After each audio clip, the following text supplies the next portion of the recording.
Recently एक article publish हुआ है और जो मैंने पढ़ा उसको, और उसमें ये कहा गया है कि 91% लोगों को कार्डियोवैस्कुलर डिसीजेस हो रही हैं just because of intermittent fasting.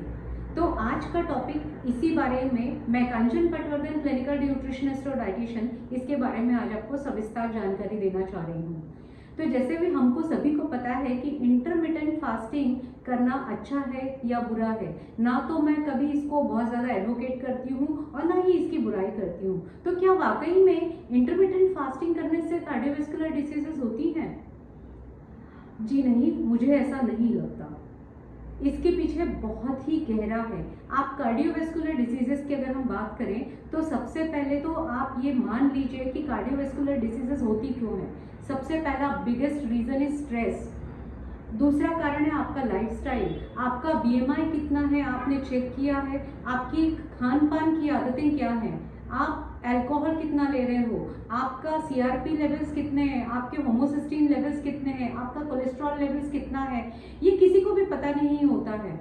और अगर ऐसा कुछ करें और उसमें अगर आपको कार्डियोवैस्कुलर डिजीजेस अगर होती हैं तो हम ब्लेम किसी पे भी डाल देते हैं। अरे भाई, ये तो वही वाली बात हो गई कि जिसमें हमने अभी तक के बहुत कहा गया है कि कैश्यू नट्स से हमारा कोलेस्ट्रॉल बढ़ जाता है, घी खाने से कोलेस्ट्रॉल बढ़ता है, coconut is not good for health, ये वही वाली बात हो गई है।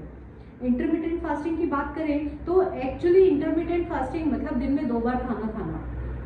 हाँ, हालांकि ये बात है कि कई बार आप जब अपने मन से आप इंटरमिटेंट फास्टिंग करते हो तो बहुत सारे मिनरल्स ऐसे होते हैं जिसमें आपको उसमें डेफिशिएंसीज आपको हो सकती है अगर आपने प्रॉपरली आपने उसको अंडर गाइडेंस नहीं किया तो। क्योंकि आप दिन में 2 बार खा रहे हो तो हो सकता है ऐसे में आपको प्रोटीन डेफिशिएंसी हो सके और कुछ micro nutrients, vitamin A, D, E के मेजर न्यूट्रिशन डेफिशिएंसीज हो सकती हैं। लेकिन अगर आप माइंडफुल ईटिंग करते हैं तो डेफिनेटली ये डेफिशिएंसीज आपको नहीं होंगी। हमारे दादी नानी या हमारे जितने भी बड़े लोग थे वो दिन में 2 ही बार खाना खाते थे। उनके यहाँ ब्रेकफास्ट का कोई सीन ही नहीं था। मैं भी गांव में दादी के यहाँ पली बड़ी हूँ, मैं भी नानी का घर में हमेशा जाती थी तो ब्रेकफास्ट नाम की कोई चीज़ ही नहीं होती थी। सीधे सीधे सभी लोग 10:30-11 बजे खाना खाते थे और शाम को 7 बजे खाना खा लेते थे। तो ये क्या था? इंटरमिटेंट फास्टिंग ही तो थी। और उनको आखिर तक के ना तो उनको ब्लड प्रेशर था, ना उनको डायबिटीज था, ना उनको कोलेस्ट्रॉल की इश्यूज थी। वो हमसे ज़्यादा हेल्दी थे। तो सबसे पहले अगर आपको कार्डियोवैस्कुलर डिसीजेस का खतरा आपको लग रहा है तो आप किसी एक पर्टिकुलर चीज़ को ब्लेम ना करें। मेरा टेक इस पे सबसे पहले है कि आप अपने ब्लड टेस्ट कराइए। सबसे पहले ब्लड टेस्ट में आपका लिपिड प्रोफाइल कराइए, आपका सीआरपी लेवल आप कराइए। सीआरपी मतलब सी रिएक्टिव प्रोटीन्स, जो आपका इन्फ्लामेटरी मार्कर भी होता है। इससे भी आपको पता चलता है कि आपके बॉडी में कुछ इन्फ्लामेशन तो नहीं है। इसी तरह से होमोसिस्टीन लेवल आपका कितना है।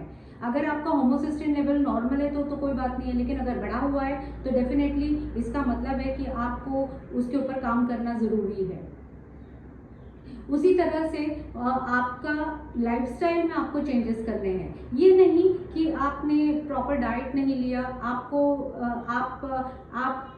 वीकेंड्स पे आप अल्कोहल कंजम्पशन बहुत ज़्यादा हो रहा है या फ्राइड आइटम्स बहुत ज़्यादा हो रहे हैं। यहाँ पे अगेन फ्राइड आइटम्स का मैं बोलना चाहूँगी कि क्या होता है कि जब हम घर पे बना के खाते हैं तो वो उतना नुकसान नहीं करता है, क्योंकि हमारा जो ऑयल होता है वो हम उसको एक ही बार तल रहे होते हैं।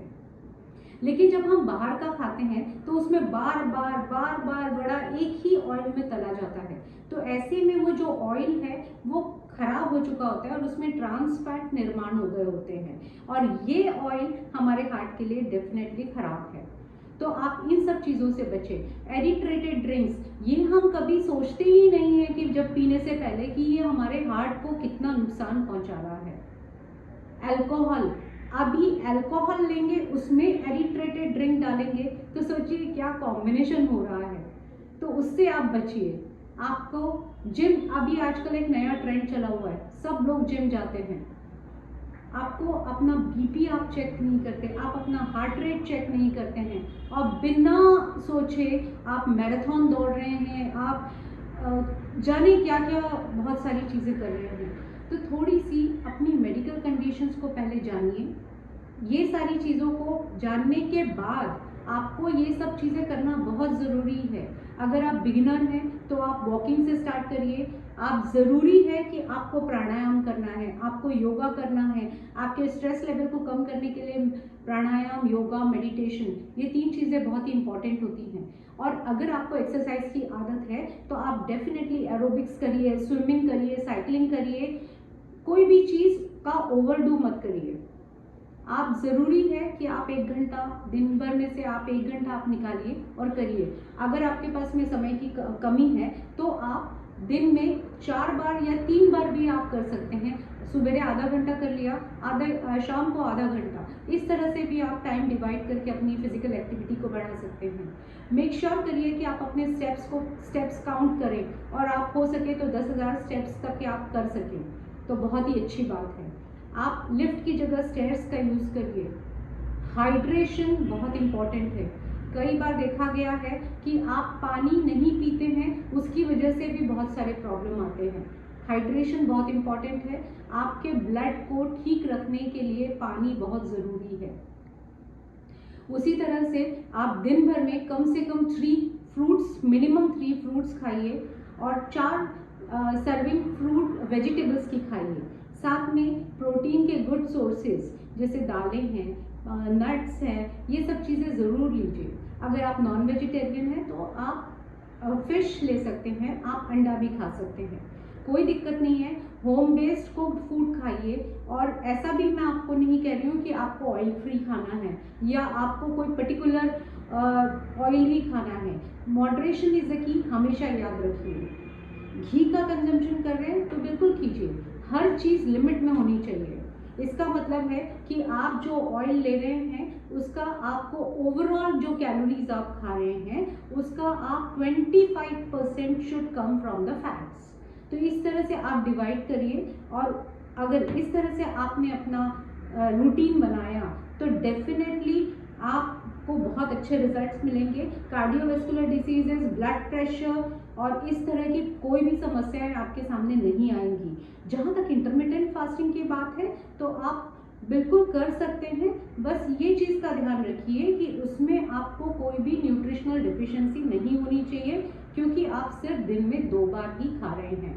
ऐसे समय आप fruits, vegetables, nuts, oil seeds, इन सब का समावेश आपके डाइट में ज़रूर होना चाहिए। और जिनको बहुत ज़्यादा एसिडिटी का इशू है या जिनको हाइपोग्लाइसीमिया मतलब शुगर ड्रॉप होने की कंडीशन है, ऐसे लोगों को इंटरमिटेंट फास्टिंग की सलाह सिर्फ एक्सपर्ट एडवाइस से ही करना चाहिए। बिलीव मी, अगर आप प्रॉपर एडवाइस के साथ में ये करते हैं तो ये आपका ना सिर्फ आपको वेट आपका कम कराएगा, आपका BMI नॉर्मल कराएगा, बट द सेम टाइम ये आपको बहुत सारी हेल्थ इश्यूज से भी बचाएगा। याद रखिए, कम खाने से कोई भी नहीं मरता है। आजकल के ज़माने में ज़्यादा खाना ही नुकसानदायक है। Eat healthy, stay healthy, live healthy.